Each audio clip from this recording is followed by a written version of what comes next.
and his imagination and his conscience by asking questions such as, what is this situation asking of me, instead of, what do I ask of it? Why are they doing this to me? And also by exercising his own independent will, this freedom became larger and larger until it was larger than his Nazi captors. Not his liberty. Liberty is a condition of the environment.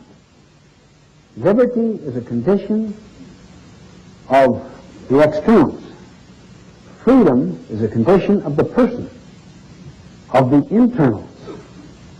We have control over our freedom, not in the short run over our liberty.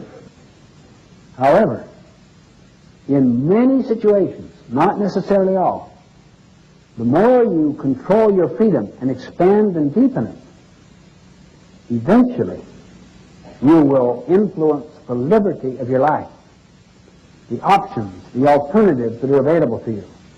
Eventually, your head will create your world.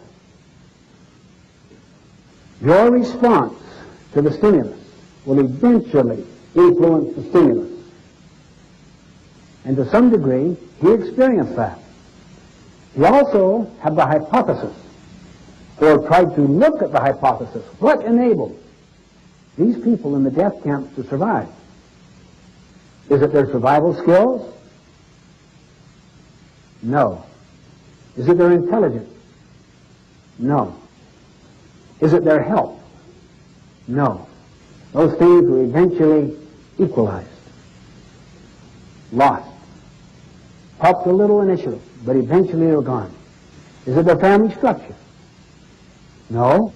The thing that enabled survival was a vision of the future, a sense of meaning about a work yet to do, a contribution yet to make.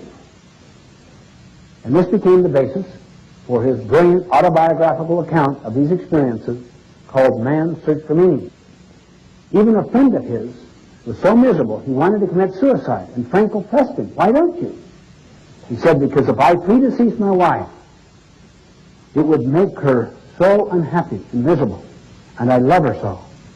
That alone gave him meaning to survive. And he would constantly ask the question, what is life asking of you in this situation? Don't let the things you can do nothing about interfere with the things you can do a great deal about.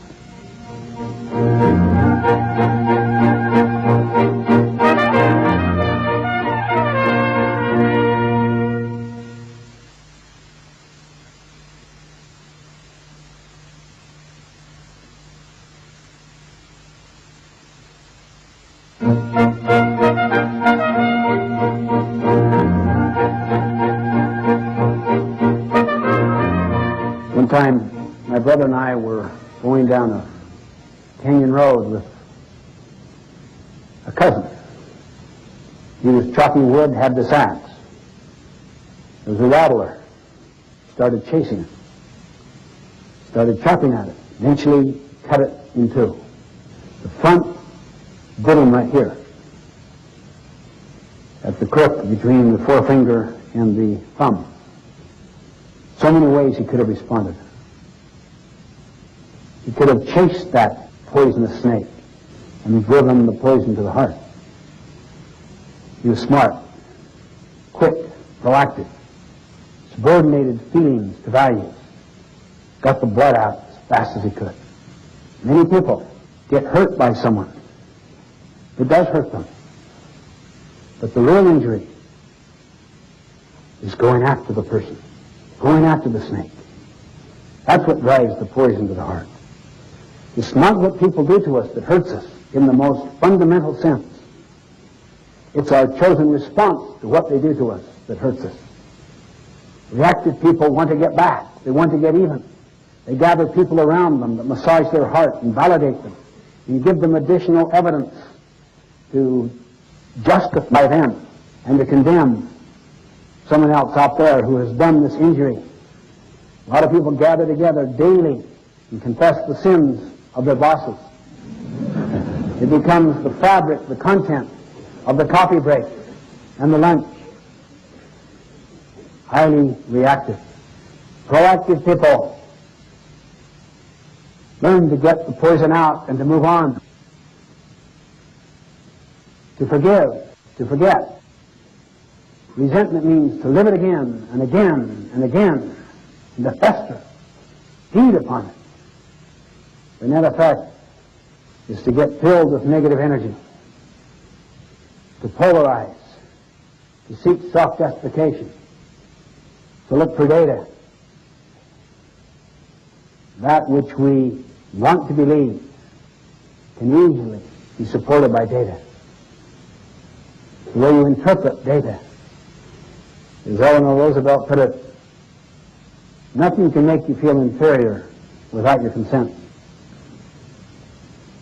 As Gandhi put it, no one can take away your respect unless you give it to them.